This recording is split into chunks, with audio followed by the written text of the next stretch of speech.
Video guide for replacing the controller of SH-9100 treadmill series. Unscrew the fixing screws on the motor cover. Remove the top connecting wire of the controller.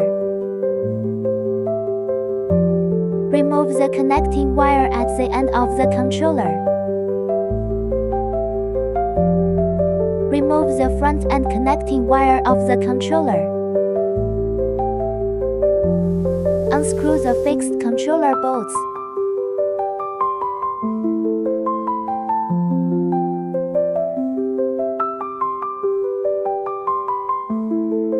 Install and replace a new controller.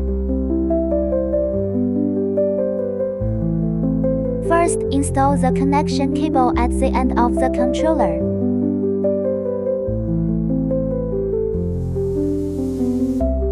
Install the front end connection cable of the controller.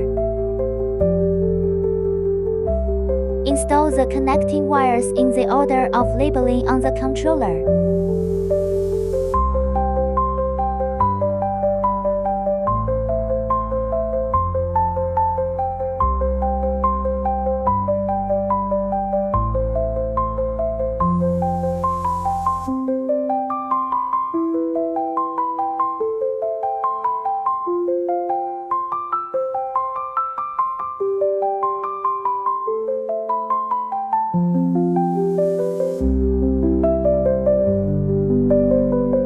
Install the controller fixing screws and tighten them.